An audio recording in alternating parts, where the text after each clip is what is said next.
Habib Rizik itu udah hampir 9 bulan dia belum lihat matahari karena di bawah tanah.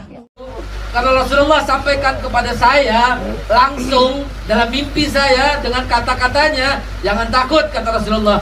Umar dan Salma bersama saya kata Rasulullah. Itu artinya Rasulullah minta saya sampaikan kepada ibu. Ibu juga jangan takut. Reza bersama saya kata Rasulullah.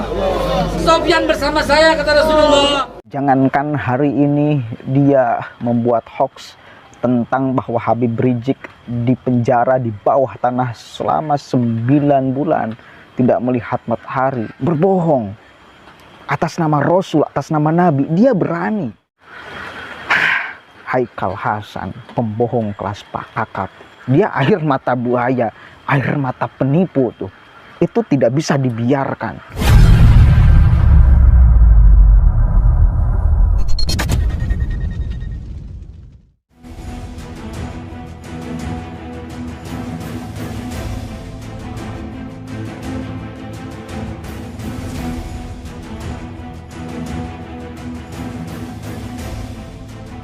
Jadi kalau Habib Rizik ini sekarang di penjara, dia apa? Habib Rizik paham ayat itu. Makanya Habib Rizik sering kalau waktu kita datang ke sana, Habib Rizik itu berkata begitu, Ustaz Haikal jalan terus. Mungkin beliau ini hawariun akan disalib. Tapi kata beliau bilang jangan takut. Andai kata saya terbunuh, demi Allah, kalau Allah bangkitkan lagi 1000 Habib yang akan melanjutkan perjuangan ini. Andai kata dia mati di sini, dia nggak takut. Demi Allah lanjutin. Pasti akan Allah bangkitkan lagi ulama-ulama yang melanjutkan perjuangan. Habib Rizik itu udah hampir 9 bulan dia belum lihat matahari karena di bawah tanah. Di bawah tanah. Nggak ada salahnya, jahat banget. Assalamualaikum warahmatullahi wabarakatuh. Hamdan syukran lillah amma ba'd. Sahabat manusia plural yang saya hormati dan saya banggakan. Agak poek, gak apa-apalah ya. Haikal Hasan, pembohong kelas kakap, menyebarkan informasi yang hoax itu adalah pekerjaannya. Jangankan hari ini dia membuat hoax tentang bahwa Habib Rizik dipenjara di bawah tanah selama 9 bulan tidak melihat matahari. Jangankan berbohong itu, berbohong atas nama Nabi, atas nama Rasul juga dia pernah. Ya, sempat tuh viral, bahkan dilaporkan dulu bagaimana Haikal Hasan berbohong, bermimpi dengan Nabi Muhammad SAW terkait kejadian yang kilometer 50 itu ya, yang pengawal Habib Rizik berbohong atas nama Rasul, atas nama Nabi, dia berani. Saya cuma mau bicara sama keluarga sebentar. Ibu, Bapak yang ditinggalkan, kepada sahabat-sahabat saya, kepada Lutfi, Reza, Faiz, Sofyan, Andi, Kadafi, antum sedang bersama Rasulullah Sallallahu Alaihi Wasallam. Ibu, waktu saya masih ada di Palestina, itu kita suka duduk di lorong-lorong sambil nunggu buka puasa. Di waktu zuhur kita suka duduk sambil menunggu maghrib. Ibu-ibu di sana kalau keluar bertanya, siapa yang mau berbuka puasa bersama Rasulullah SAW? Itu candaan mereka, karena mereka nggak pernah bersedih ketika anaknya dipanggil oleh Allah Subhanahu Wa Taala dalam mempertahankan tanah suci Palestina. Begitu maghrib, habis terawih kita bercanda lagi. Siapa di antara kita yang sahur bersama Rasulullah SAW? Saya cuma pesan ibu jangan berduka. Mereka lagi gembira bersama Rasulullah SAW. Bu, anak saya yang pertama meninggal dunia, namanya Umar Abdullah. Anak saya yang kedua lagi saya gendong, Allah panggil lagi, namanya Salma Hanifah. Saya nangis sejadi-jadinya. Demi Allah di kubur ini, demi Allah di waktu hujan ini, tiba-tiba nggak lama Rasulullah datang dan beliau memegang tangan Umar anak saya. Demi Allah memegang tangan Salma anak saya. Seraya Rasulullah berucap kepada saya, jangan takut kata Rasulullah, jangan khawatir ya Rasulullah, kata Rasulullah. Salmah dan Umar bersama saya.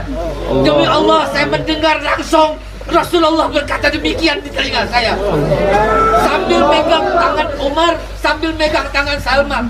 Hari ini saya saksikan dan sampaikan kepada ibu, cerita yang belum pernah saya sampaikan kemana-mana. Saya takut dibilang riya, tapi itu yang terjadi. Jadi Rasulullah datang kepada orang yang berduka, itu hak.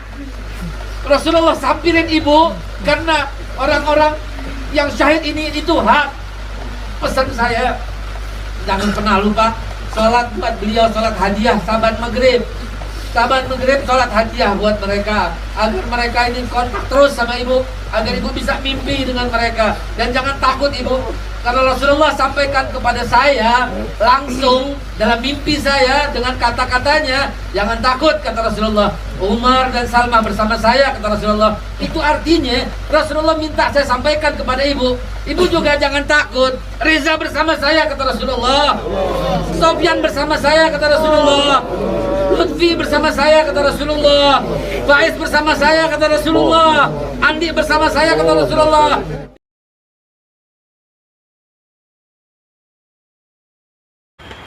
Apalagi hari ini. Tapi masalahnya, kenapa aparat kepolisian masih membiarkan saja?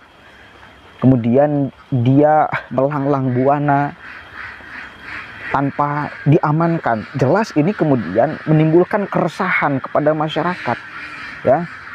Ini sambil ada suara bebek ya, nggak apa-apa, pemanis suaranya aja ya. Aneh saya, pihak kepolisian kenapa tidak mengamankan dia. Ini jelas kemudian hoax provokasi kepada masyarakat, ya.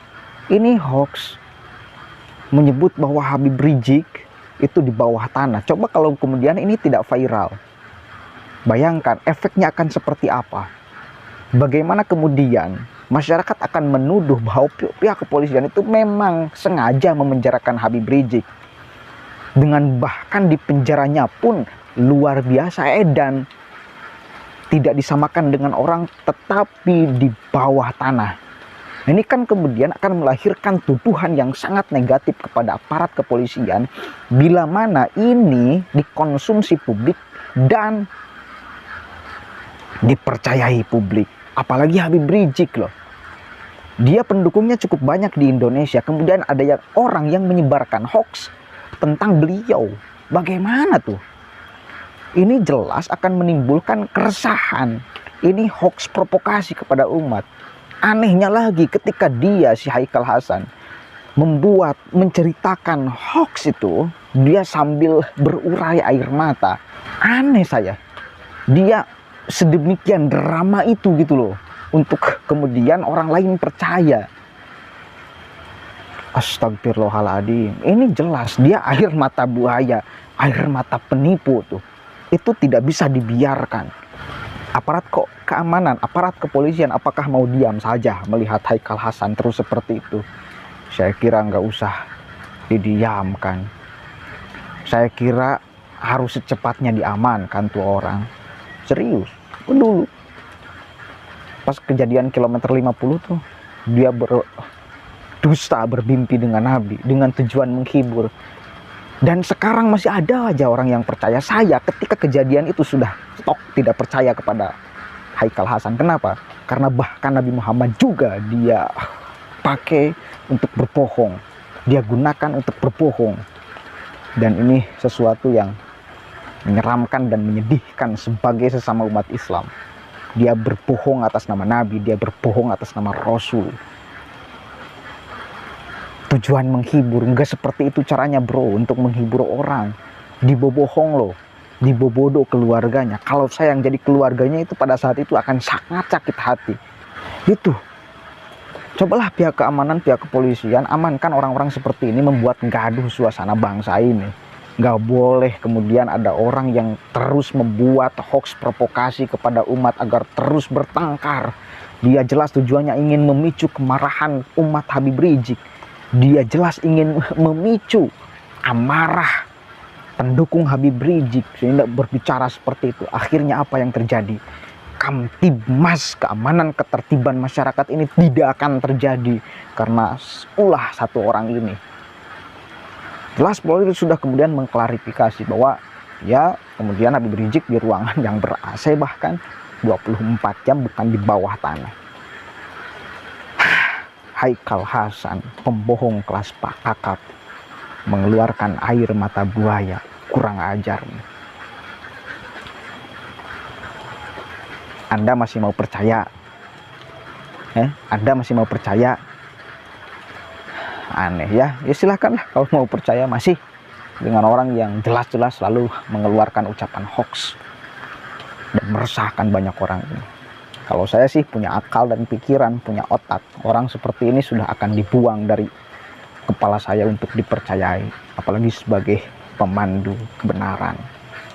Allahul muwaffiq ila aqwamit thoriq, wallahu a'lam bishawab. Assalamualaikum warahmatullahi wabarakatuh.